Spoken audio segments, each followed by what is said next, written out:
Good evening. I'm Dr. Alan Kadish, president of Touro University, your host for Touro Talks. Tonight, our program is entitled Taking Hamas Funders to Court, and we'll talk about using lawsuits as a tool to try to fight the anti-Semitism and the continued attacks by Hamas and others on Israel since October 7th. We have two distinguished guests tonight, and I'm glad all of you could join us. The first is Rabbi Dr. Mark Goldfeder. Mark is a scholar in residence and adjunct professor of law at the Touro Law Center.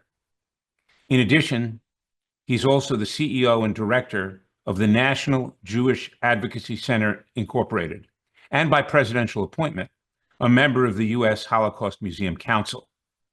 He's taught law around the country and currently is teaching a course on anti-Semitism at Touro University. Our other guest tonight, Erielle Davidson, is an attorney at Holtzman Vogel.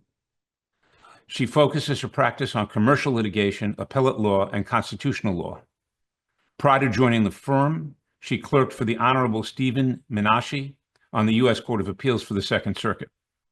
She's also co-founder of the Center for the Middle East and International Law through the Scalia Law School at George Mason University. So welcome, both of you. Thank you for having me. Thank you for having you both on. So there's, as everyone's aware, there's been a surge in anti-Semitism in the United States following the October 7th attacks, with uncomfortable environments on college campuses and in many communities throughout the United States. In addition, money from a variety of organizations, both abroad and the United States, continues to flow to Hamas and other terrorist groups in the Gaza Strip, prolonging the war, endangering hostages, and increasing the cycle of violence throughout the Middle East. And of course, there are a number of different approaches that people have taken to try to combat these terrible events, in particular, the descent of areas in the United States into anti-Semitism that many of us believed would never happen. One of the tools which is available to combat this racist anti-Semitism is legal methodology to try to stop and fine or inhibit those organizations that fund Hamas, that support anti-Semitism, and that make college students uncomfortable on many college campuses.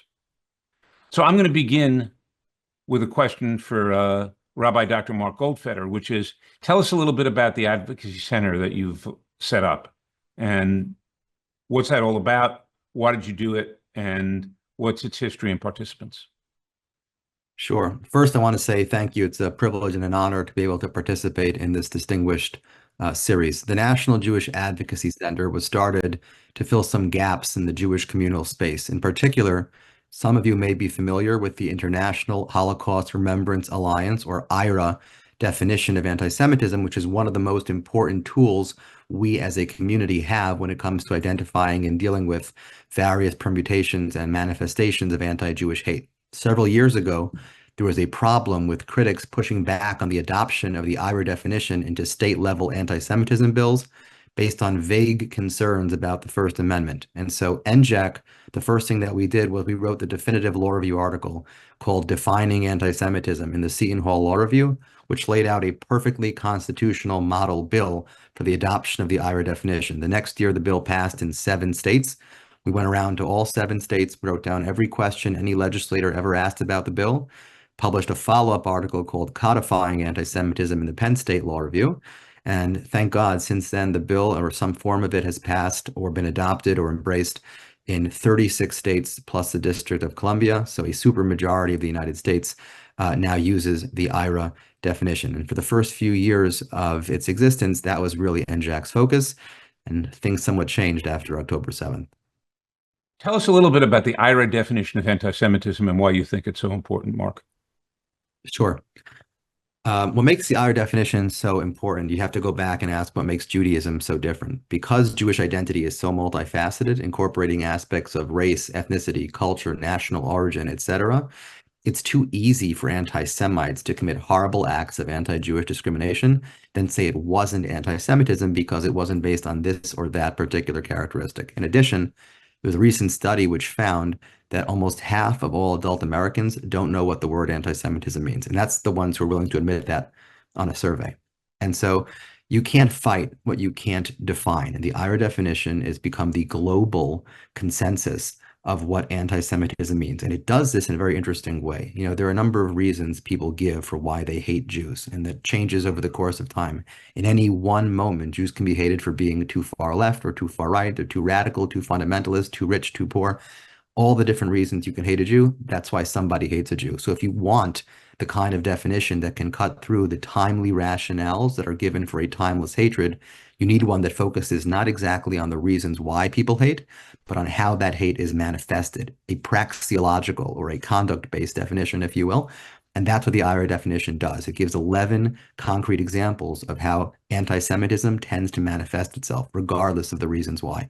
And that's why it's become fairly accepted across the vast majority of Jewish people around the world and across the spectrum. Great. So you mentioned that after October 7th, your organization changed its focus from the IHRA definition of anti-Semitism to other things. Tell us a little bit about that. Sure. As a community, we were rocked back as a legal community, as a Jewish community after October 7th. Nobody thought it would be this bad and that there would be this much hate that was pouring out so incredibly quickly. And we also quickly realized that we needed to use some new tools that had never been tried before because, you know, the primary, if you look around the vast majority of the lawsuits that have been filed since October 7th, focusing on anti-Semitism, they involve Title VI of the Civil Rights Act of 1964. Title VI is the part of the Federal Civil Rights Act which makes it illegal for institutions that take federal funding to engage in discrimination based on national origin and ethnicity and race. The problem is that since 1964, not a single university has actually lost its funding for doing that. And so even though all these lawsuits were being filed, we were afraid that there was no real deterrence being put in place. And so we started to look for other tools. And the National Jewish Advocacy Center led the charge in using the Anti-Terrorism Act, the ATA, Justice Against Sponsors of Terrorism Act, JASTA, to go after some of these bad actors who are funding Hamas.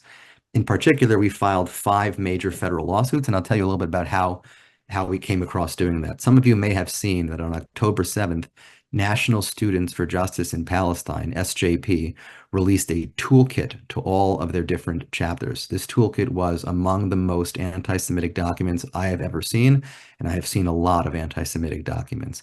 The toolkit said things like, we are not just part of this movement being Hamas, we are this movement. And it justified everything from rape and murder and torture to anything under the sun. It was a vile, disgusting anti-Semitic document.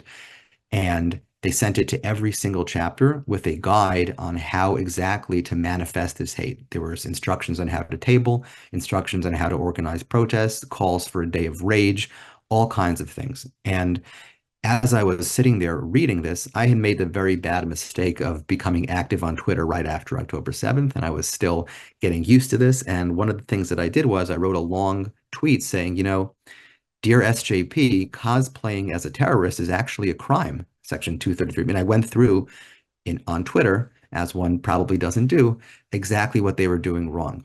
Anyway, CNN picked up on that. It went a little bit viral and asked me to do a follow-up article, which I did. Explaining the theory that what they were doing was acting as the PR agents of Hamas. And then the state of Florida picked up on that CNN article and said, are you serious? I said, yes. They said, can you do a memo? I did. And the state of Florida defunded all of the SJP chapters across the entire state. That was incredibly good for us because it provided a test case to see how other law firms responded. And they got 3 responses to their shutting down of SJP. The first response came from the ACLU, the American Civil Liberties Union, and they said, well, no, this doesn't count as material support for Hamas because there was no money that exchanged hands. That's just legally wrong. There's a case called Holder versus Humanitarian Law, which said that services count. Next, we got 2 other responses, one from Palestine Legal and one from the Center for Constitutional Rights, the 2 law firms that represent SJP. The first response said, well, these laws are Islamophobic. Well, to me, that's an admission of guilt. And if you want to argue later on that the law is wrong, I'll take the win of the district court and we'll go to the appellate court. And the last response we got was, you made a mistake. The toolkit was released by National Students for Justice in Palestine, not the local chapters. And that said, fine, reinstate the local chapters, but now you've shown us where we should point our actual lawsuit. Now, over the course of the few months where this was developing and these responses were coming in and the state of Florida was dealing with this, we started using the theory in other cases as well. We sued the Associated Press because they bought photographs from Hamas on October 7th from people who were literally participating in the attack.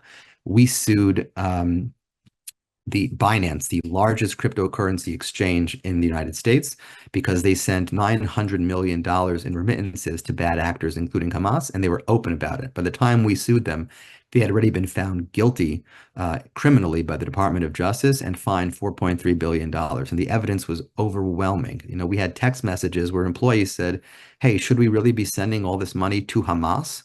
And they got the joking response, well, it's only $600 at a time. You can barely buy a machine gun. Yes, but when you do it 1,000,000 times, you can buy tanks. We sued Palestine Chronicle, which is a 501c3 that was actually paying known Hamas associates to hold hostages in Gaza. We sued UNRWA USA. Everybody wants to sue UNRWA, which is United Nations Relief Works Agency, basically an arm of Hamas that's been functioning for well over 20 years. And as an arm of Hamas. And the problem is you can't sue them because since they're a branch of the United Nations, they have diplomatic immunity. Well, they made a mistake. They left their 501c3 unprotected in Delaware, and so we sued them there. We hit them so hard they actually went dark for a month. And by the time they got back online, they had scrubbed their entire board of directors, and their motion to dismiss it, well, we're just a little charity. We didn't know what was actually happening. Well, the internet is forever.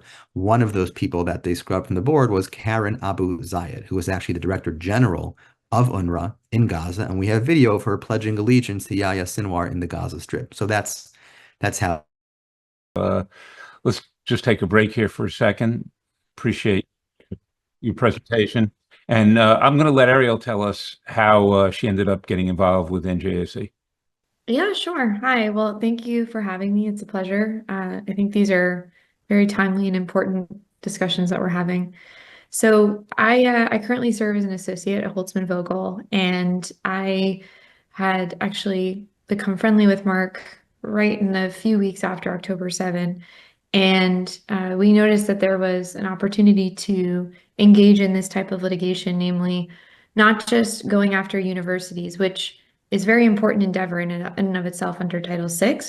And actually, frankly, that's what most of the Jewish nonprofit legal space has been devoted to for the last 20 years, is really in the Title VI space. But to Mark's point, going after primarily charities that are operating under the banner of providing charitable services, but they're obviously acting in an uncharitable fashion, namely by providing material support to terrorist organizations based in Gaza.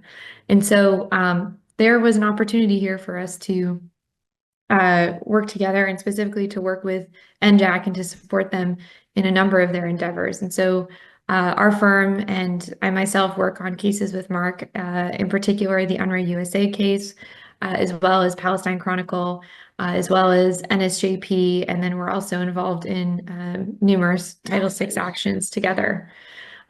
So, to speak a little bit about how I ended up in particular working on these types of cases is prior to going to my law firm, I was clerking on the Second Circuit for Judge Menashe.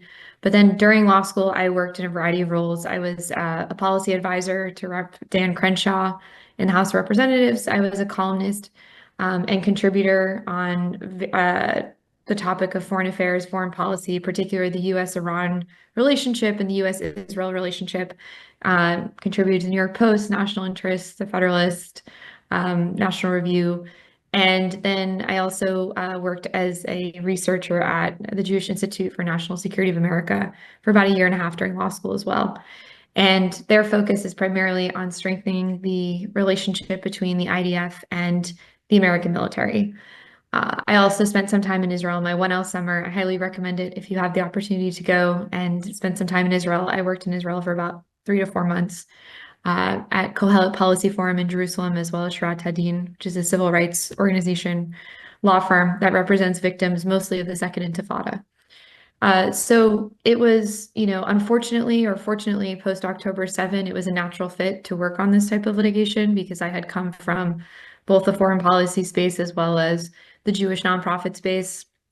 And this is something that I felt, was deeply personal, right? So after October 7, I can't tell you the number of litigators that reached out to me and said, what can I do? And I say, what firm are you at? And they would say the firm, and it's a bigger law firm, and they would be conflicted out. Or it would be, one of those things where the firm may not want to touch it because it's, quote, too political. To which I would always respond, I didn't realize that, killing Jews was political. But that was the environment that I think a lot of young attorneys found themselves in post October 7. And, I was very blessed to find myself at a firm like Holtzman Vogel, and in particular to have the opportunity to work with Mark on some of this litigation because, like I said, it's hugely important, and there is definitely an underserved group of individuals, namely victims of terrorism, who may not necessarily have access to attorneys or may not know how to go about getting access to attorneys that are then able to go after some of these groups that either enabled the terror attacks or engaged in them. So it's again, it's important work. And that's a little bit about how sort of my background has been a contributing factor in some of the work I've done for Mark and with Mark. Very impressive. Thank you. So Mark, you would tell us a little bit about the 5 lawsuits that you've filed against funders of Hamas or supporters of Hamas in one way or another. We talked a little bit about universities, and of course, SJP is active on university campuses. But you're also suing a number of universities, is that right? And tell us a little bit about that, what the legal aspect and the practical aspects are of that. Sure. I'll start by giving a little bit of a background about how Title VI works generally. So again, Title VI, part of the Civil Rights Act that says you can't have discrimination on college campuses because they take federal funding. Now, Title VI protects against race and national origin and other types of discrimination, but not religion. And so from 1964 until 2004, Jews were really not included in the Title VI landscape. In 2004, under then Assistant Secretary Ken Marcus, the Department of Education's Office of Civil Rights wrote a clarifying letter which said that actually, to the extent that the discrimination against a Jewish person concerns race or national origin, so for example, a real or perceived connection to the state of Israel, that should be included under Title VI, and they shouldn't lose their protection just because Judaism is also a religion. And really that idea makes a lot of sense, right? The vast majority of anti-Semitism we see has nothing to do with whether someone does or does not light Shabbat candles or put on tefillin in the morning. It has to do with a real or perceived connection to Zionism. So you think that would solve the problem, but it didn't, because as we mentioned, there's no good definition of anti-Semitism that the department was able to use as a reference. And so all the way from 2004 to 2019, very little was done to protect Jews on campuses until President Trump issued Executive Order 13899 on combating anti-Semitism, which said that henceforth the Department of Education would use the IRA definition as contextual rebuttable evidence of intent behind already unlawful conduct. And that should have solved the problem.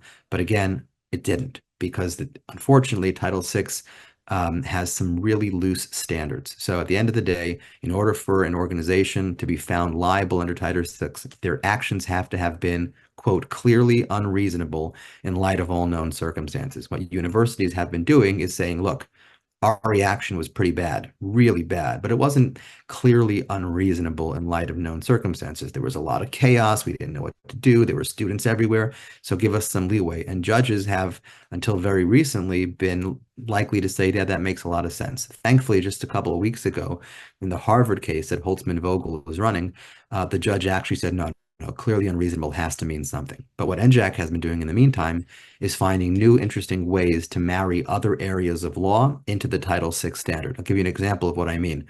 At Northwestern University, some of you may have seen the dreadful testimony that the Northwestern president gave to Congress, where he basically refused to answer any questions and almost openly sneered at their again, reasonable interpretations of his actions as being wildly anti-Semitic. they filed a brief saying that what they did was bad, but not clearly unreasonable in light of all known circumstances. So NJAC filed a brief saying, actually, what you did was worse, because one of the things that you did was you went down and signed an agreement with the Students for Justice in Palestine, and you committed the university to tens of thousands of dollars a year in additional scholarships for Palestinian faculty and in additional commitments to tuition guarantees for additional Palestinian students, and you never went to the board. You never got approval. So that entire agreement that you signed was ultra virus and against the law, and therefore clearly unreasonable in light of known circumstances. So we're using other areas of law to try and give meaning to the clearly unreasonable standard to make sure that there are some lines that become clearly unreasonable, even in the most, I would say, even the most unwilling judge, that they have to see that a line has been crossed. So where did these lawsuits stand now, Mark? You mentioned to me that you've filed close to 100 lawsuits or actions. Are any close to a resolution, or where does that stand? Some have been resolved. Some of them have been resolved by the Office of Civil Rights, the Department of Education. Most of these lawsuits, again, take a long time. So we have filed about 50 Title VII lawsuits. If you want to do that, you have to go through the EEOC process, and that takes a while. And then you get 90 days from the end of that process to file your own lawsuit. And then the average lawsuit there can take up to 3 years. In our SJP case, we're in what's called a rocket docket in Virginia, which means that it might take us just under a year to get to trial. So the problem is everyone loves watching these serial TV shows where the lawsuit takes 30 minutes exactly, and you manage to get from start to finish. It doesn't really work like that. And so most of these lawsuits right now against universities are just getting past the motion to dismiss stage and finally getting into maybe a little bit of discovery. Now, when you say some have been resolved, were those dropped or dismissed, or how's that generally happened in the ones that have been resolved? So oftentimes, if the Office of Civil Rights is going to get involved in a case, they'll first offer mediation, and the parties have a chance to try and work things out. And in general, you know, Erielle and I belong to a class of lawyers which is very rare, which is that A, we would like to go out of business in this field. Now, we're not looking to gain more cases. And B, we're not really looking to win necessarily. We're looking to protect these students. And so at the end of the day, if we have an incredible case and the university knows it and they're willing to do better, we'd rather settle, because you can absolutely catch more flies with honey, and you can absolutely do better for these students if universities aren't forced by a court to stop being anti-Semitic, but instead work with you. So a lot of these suits end up settling by some form of an agreement, whether it's mediated by the OCR or directly between the parties. On a couple of occasions, the OCR has come out with a definitive statement saying what happened was wrong, and these are the things you need to do better if you want to keep your federal funding. And in general, the university agrees because they don't want to lose their federal funding. And so sometimes there are monitoring mechanisms that are put into place to make sure that the agreements are held for a number of years. But again, most of them are not there yet. Most of the cases have been filed, and there have been well over 100 filed, not just by us, since October 7th. Most are sitting and waiting for the investigations to begin. So what you're suggesting is that the goal of many of these lawsuits is not necessarily to get money, but to try to change behavior. Is that a fair assessment? Tell me a little bit about that. Yeah, I mean, and I'll make it a little bit broader, not just in the Title VI contest. So again, in the Title VI contest, I don't want the university to lose. I'd much rather work with the university and really establish a better environment. But the same thing is true of the kind of major federal lawsuits that our firms are involved in when it comes to Hamas funders, right? What we're doing is strategic impact litigation. There's no money involved in suing National Students for Justice in Palestine. There just isn't. So why do we spend so much time and effort and resources to do it? Because they're really important strategic gains. I don't know if any of you who are watching have ever walked into one of these encampments or protests, but if you do, you'll notice something fascinating, which is that charitably speaking, maybe 20% of the students involved who are chanting to their heart's content actually know what river and what sea. Most of them are there either for the pizza or because they have been genuinely misled into thinking that they are on the right side of history. Now, if we can get a district court to explain to them that actually you're in bed with an arm of Hamas, maybe that 80% of people walks away. Or maybe 50% of them walk away. And what we've just done is saved 50% of our children's classmates. We've saved 50% of our future congressmen and women, senators, presidents, leaders, citizens from unfortunately becoming brainwashed. So there are incredible, in each of our cases, really important strategic impacts that we're looking to get that are worth a lot more than money. Understood. It's important work. Erielle, you got involved in this. You had a long history of advocacy, a long history of supporting Israel, and got involved with Mark and his organization. What advice would you give to other attorneys who want to get involved? Before you answer, I know I got cut off before, and I don't know if this part came through. I wanted to actually take a moment and just really publicly talk about Erielle's firm, Holtzman Vogel, and Erielle in particular. When we got involved, we're a small Jewish nonprofit. We have nothing to lose and everything to gain. Most firms are not brave enough to do what Holtzman Vogel has done, and most associates are not smart enough to do what Erielle personally has done. They really took a risk on our theories before they had been proven. And by the time we got to our fifth case, to Students for Justice in Palestine, major law firms, including our partners at Greenberg Traurig, the Schoen Law Firm, and others, had decided to join as well. But right from the early days, they were brave attorneys like Erielle and Holtzman Vogel who were willing to really put their reputations on the line. It's important to note that. Yeah, I think that's, UNRWA USA was something that even prior to the filing of the lawsuit, Mark and I had been strategizing about, because it just seemed like such a simple target in terms of, Mark mentioned that UNRWA as an international organization is subject to all sorts of types of protection, namely diplomatic immunity for its leadership, but then also a type of international organization immunity that only international organizations enjoy. And that's actually really what cloaks the UN, but there's some significant debate, and actually Mark and I have both filed amicus briefs to this effect, that there is some debate as to whether UNRWA is sort of operating on its own independent from the UN. And that's sort of a separate conversation. We could do we could have a whole discussion about that. But UNRWA USA, as Mark mentioned, is really an interesting case in which it's afforded none of the protections that UNRWA may or may not have. It is the largest private charity to UNRWA in the world. It donates millions and millions of dollars each year to UNRWA, and it, in effect, by donating money to UNRWA, it is effectively paying the salaries of Hamas terrorists, particularly those who took part in October 7. I noticed that there was a question on the chat about how do you know, which suits to bring or what types of cases to bring.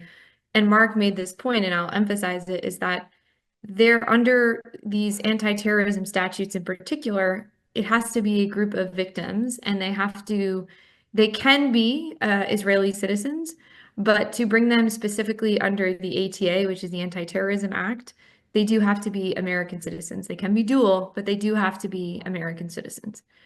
So there are sort of certain limitations that we operate within. And if you do decide to bring a case accusing a charity, for instance, of engaging in material support, and you want to bring the case on behalf of Israeli victims, you have to bring it under a separate statute called the Alien Tort Statute.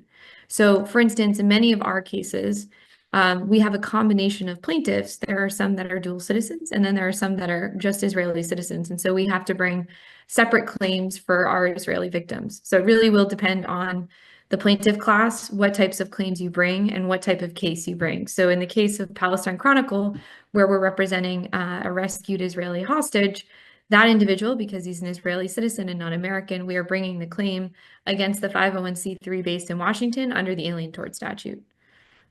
So I don't know, that answers a question that's in the chat, but I just Sure, thank you. Yeah. So have you found that other attorneys, Mark mentioned that other law firms have now joined in. Have you found that other young attorneys whom you know or have seen what you've done, Erielle, have joined the effort in other ways? And are you looking to try to get more people involved? Yeah, I mean, I think a question that's come up, so we've done, Mark and I have done several of these talks, and then we've done them individually as well. And a question that's come up is, why has it taken so long, and why have more Jewish organizations not been involved? I think it's a pretty loaded question. But in terms of young attorneys getting involved, I'll start there, and then I'll answer the one I mentioned before. Young attorneys can certainly get involved. My biggest sort of piece of advice, if this type of litigation interests you, is to not be afraid to join a smaller firm. And for instance, I knew when I was clerking that I wanted to go to a smaller, our firm is, I would say, a conservative boutique, but I knew I wanted to go to a smaller firm. I knew that I wanted to work on litigation that mattered to me and was important. And, I don't necessarily think that everyone needs to feel that attachment to their work output. But I had felt that way from most of the jobs I've had. And so I knew that I wanted to be at a smaller firm. I wanted to get more hands-on experience. I wanted to be in the courtroom. And so going to a small firm, you get that experience right off the bat. And then especially in NJAC's case, working with Mark, I'm sure Mark will attest to it, you get a lot more hands-on experience and a lot more guidance from the partners because it's a flatter organization, right? And so whether it's, 45 attorneys at Holtzman or 9 at NJAC, it's a situation in which you're going to have just functionally more contact with those who are overseeing your work. And the other thing I'll say too is that you're not going to be stuck doing doc review for 2 to 3 years. And I will say that, big law definitely has its benefits. You get a really good boot camp type training when you go into big law that you may not get at a smaller firm. You sort of hit the ground running at a smaller firm. But if you have an industrial spirit and you have an independent mind, I think you do very well at a boutique firm, or in the case of NJAC, at an impact litigation shop. So it depends on the type of personality and what you're interested in. But my best advice to folks is, I know that big law is shiny and alluring and the paycheck is quite great, but you can find opportunities if you look for them in places you might not expect. And so that's how I ended up finding Holtzman. Great. Mark mentioned that yours was a lead firm in the lawsuit against Harvard. Can you just tell us a little bit about that and where it stands now? Yeah, so we're working with Weil. So we are working with a bigger law firm on that, and we're representing a group of Harvard students who are members of this student organization called JAFE, which is Jewish Americans for Fairness in Education. It's what we call in legal jargon a plaintiff entity. And so, for instance, you can bring lawsuits where the students are not named. And so in this case, the students are not named. They're part of a plaintiff entity that's overseen by the NGO Brandeis Center. So you may all be familiar with the Brandeis Center. They've been very active in the Title VI space. They're led by Ken Marcus, who is a fierce warrior in the Title VI space, and I think previously served in the Bush administration. So, there is opportunities for students to bring their claims if they don't want to be named.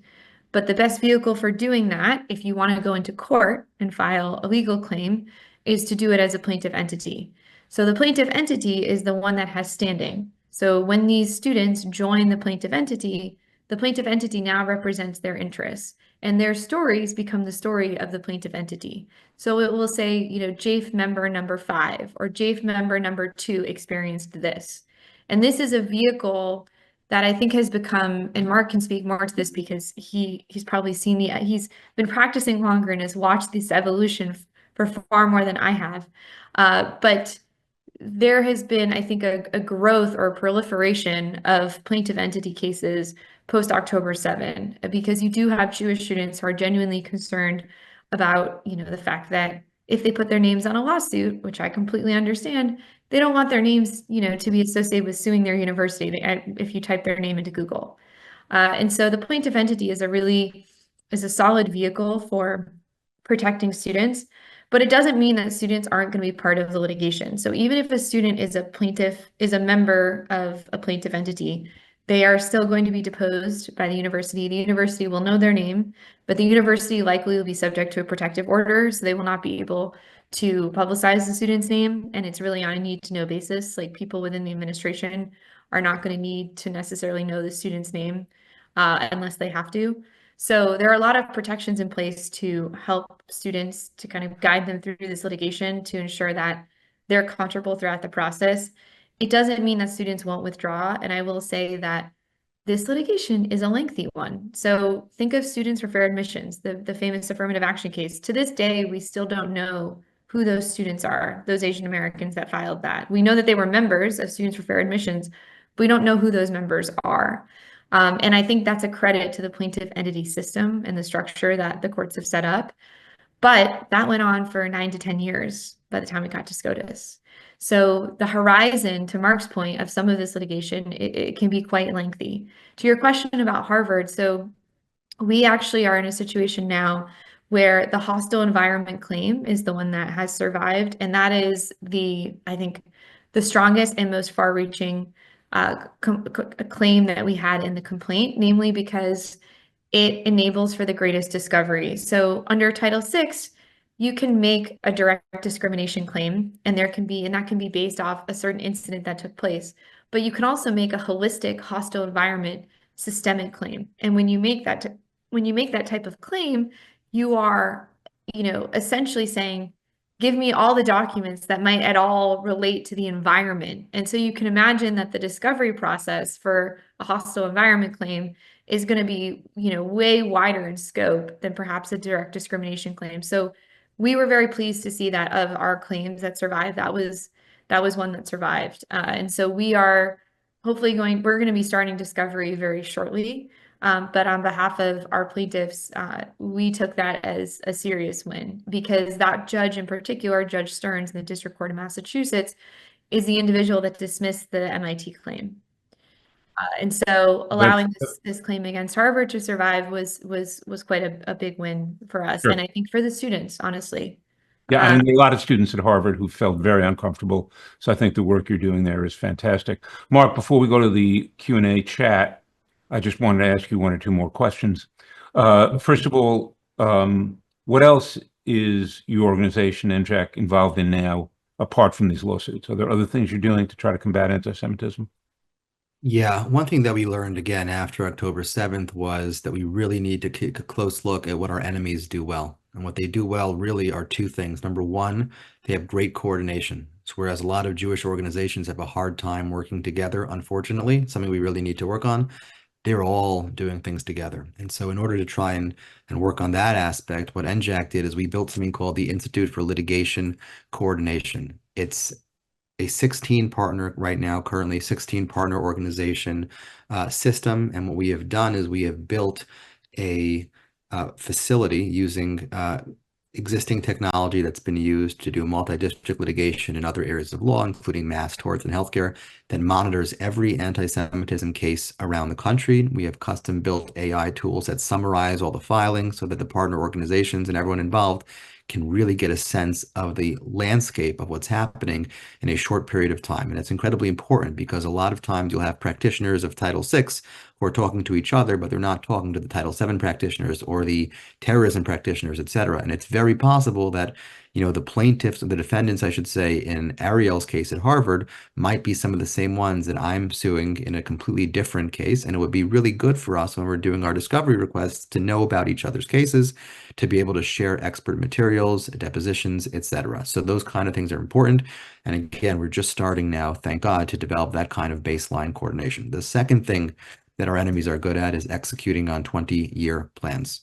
Right, 20 years ago, they decided that if they had a student organization like SJP, that could really, really help further their goals. And they put the time, effort, and money into it. They also started training young attorneys, and now they have better legal teams.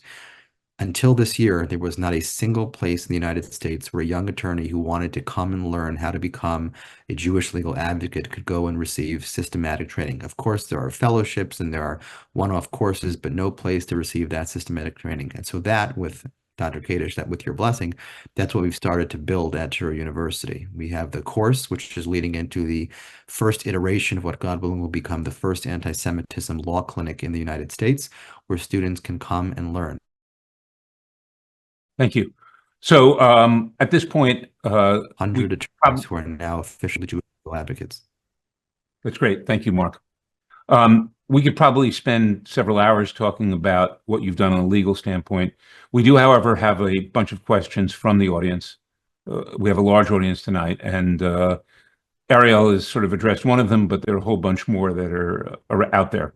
So what I'd like to do at this point is turn it over to Professor Sam Levine, who's director of the Jewish Law Center at the Touro Law Institute. and knows a lot more about the law than I do because he's an experienced attorney and educator. So I'm going to let him handle the questions and answers. And I just want to say thank you to both of you. The work you're doing is tremendous. It's tremendously important. And although we've been lucky at Touro that we haven't had demonstrations here, we see what's going on campuses and on the streets throughout the country and really appreciate what both of you are doing. So at this point, I'm going to wish you good night and thank you again and turn it over to Sam to handle some of the questions. Thank you. Thank you, Dr. Kadish, and thank you, Mark and Erielle, for your important work and your powerful presentations. We have received many questions from the vast audience that's joined us this evening, and thank you for those questions. The two of you have implicitly and somewhat directly answered some of the questions, but I'd like to take a few moments to bring up some of the other issues that have been raised. Mark, you mentioned your adversaries and some of the arguments that you've seen. We sometimes hear the argument made that these actions and the statements that we see on campuses or we see in public are anti-Zionist, but not anti-Semitic. Have you heard that response from your adversaries? And how do you in turn respond to those arguments? Sure. I'll start by saying that not all anti-Zionism is anti-Semitism, but most of it is. And I will tell you that if you're ever not sure, here's a simple test that you can use. It's called the 3D test. It was developed by Natan Sharansky, and it involves asking just a simple series of questions. You know, there are a number of tools that anti-Semites throughout the country have used to talk about Jewish people. They've used double standards, delegitimization, and demonization. And so if you're dealing with a situation where people are using those same standards, demonization, delegitimization, and double standards to talk about the Jew amongst the states, it's quite likely that what you're seeing is actually anti-Semitism and not just plain political anti-Zionism. It's a very strong response. A number of questions have built on the discussions of universities. And of course, we at Touro Talks had a number of programs, webinars last year, and many of tonight's viewers participated in watching the students and the professors describe what was going on and continues to go on at the universities. So some of the questions addressed your point about defunding the universities. And Erielle, you mentioned your work regarding Harvard. Does either of you find it plausible that there actually will be a defunding of some of these universities? In a word, yes. Yes, I think so. With the new Department of Education, absolutely.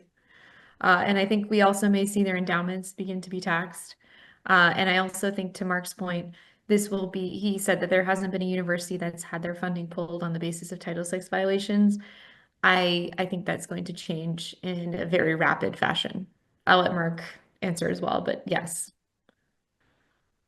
Yeah, look, I'll tell you something that I told the Senate when I testified there a few weeks ago, which is that when we filed those 5 federal lawsuits using the ATA, we shouldn't have had to file a single one. The government should have done it. Unfortunately, there's been very little governmental appetite to bring any of these suits and to use any of the vast number of tools that actually do exist. Title VI is just one of them, but I am hopeful and confident that whoever is the incoming Assistant Secretary of Civil Rights will actually finally use the tools at their disposal to make at least one university pay, literally.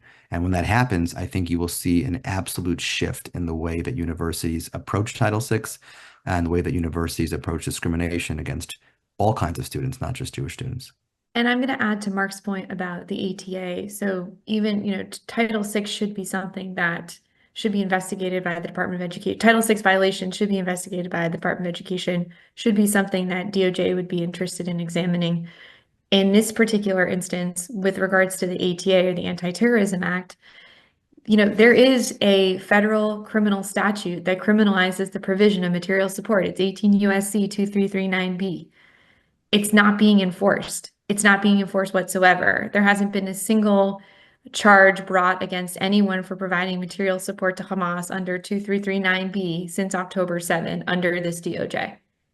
So it's fallen on the shoulders of folks like Mark and I to bring these cases on behalf of victims from October 7 to ensure that these charities, and I use that term very loosely, that these organizations that are funneling either financial support or providing material support, or in the case of Binance, providing services to a terrorist organization, that they're held to account. And so, I am hopeful that with regards to anti-terrorism litigation, you have the Title VI strand and then you have the anti-terrorism component. I am confident and I am hopeful, I should say, cautiously optimistic that that will change shortly. But as of right now, we've seen very little action with regards to anti-terrorism. And frankly, under both Bush and Obama, it was a completely different story when it came to targeting actors under the ATA, or at least sanctioning individuals, I should say, because the ATA, JASTA itself was not really added until 2016. So. And you've both alluded to the incoming administration and changes that you anticipate. There's been talk, of course, among the incoming administration of eliminating the Department of Education. So some viewers have wondered how that might impact your work moving forward. Short answer is that even if the Department of Education was transformed in some way, it would take many, many years to do, up to 10 years to really make that kind of a change, and it wouldn't go away. It would be folded into other parts of the government. So, for example, the Department of Education's Office of Civil Rights, which enforces Title VI, would simply be folded into the Department of Justice itself. And so the same laws would still apply, the same regulations would still apply, they would just be handled and enforced a little differently. You've both described the strategy you've used, the legal strategy you've used in bringing these cases. And Mark, you used the term honey as being sometimes more effective. Mm-hmm. Can you give us some examples of when honey has been an effective legal strategy for you? Sure. I represent 24 Hillels, and a number of times what happens on a campus is that there's terrible acts of anti-Semitism, and the Hillel is caught in between, right? They're part of the university to a certain extent, but they're also representative of the Jewish community. And there's got to be a way for them to be able to represent their students without also forfeiting the long-term relationships that they've spent decades building and that they need to have tomorrow, right? A lawyer comes in and they sue and they win, they get to walk away. But Hillel still has to be there the next day dealing with the administration they just fought with. And sometimes you have to do it's a good cop, bad cop strategy, where you have a lawyer threatening a suit or actually bringing a suit, and Hillel stepping in, being the, quote, mediating factor between the two sides, right? That's an example where a little bit of honey going to both sides and look, what can we do to make this work together, has in many instances actually brought about better long-term change that's also more lasting because it's not forced down their throat.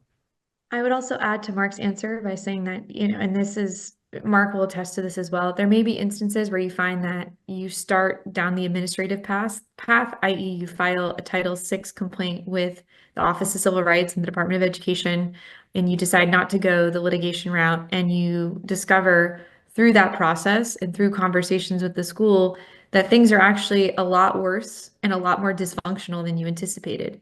And it may be the case that you talk to your clients and your clients say, you know what, we would prefer to go the litigation route. But in that instance, there may be times where you engage in dialogue with the school or you engage in conversation and you do use honey. And using honey may be a stepping stone to finding more information about what's going on. And you may not like what you find out. Mark can probably attest to that. There have been instances where we find out more than we anticipated, and we're disgusted, and we're thinking, this is hugely problematic, and maybe we do need to go into federal court with this. Maybe this is not something that necessarily OCR is equipped to handle. And so, another sort of hurdle that we've encountered in doing this litigation is that OCR is backlogged right now. They've got, Mark, how many cases right now does OCR, or investigations, I should say, does OCR currently have teed up? How many complaints have been filed? Hundreds. And they have not been, a lot of them, vast majority of them have not been processed yet. So when we think about sort of avenues for students, and to Mark's point, using honey, it's great to do that in the litigation context. And again, if you decide to go the administrative route, you may find that you don't want to wait that long, or that, this deserves its day in court. Mark, you mentioned that in your experience, many of the students in the encampments, I think you described as being ignorant of what they're talking about, of not knowing what river, what sea, of not having the background, having the information that they're basing their actions allegedly on. It seems that education is one of the most effective means to combating anti-Semitism on campuses and beyond. And of course, you've mentioned the course that you've introduced at Touro Law Center. Do you anticipate that other universities might offer, and might that be, again, an alternatively, maybe more effective way of combating anti-Semitism rather than lawsuits? And perhaps have you suggested or argued that introducing these type of courses or educating students be one of the remedies that you would require universities to be involved in responding to what's been going on in the campuses? Sure. Education is incredibly important. I will tell you that we are in talks with 7 other universities about doing similar courses and hopefully externships and clinics as well.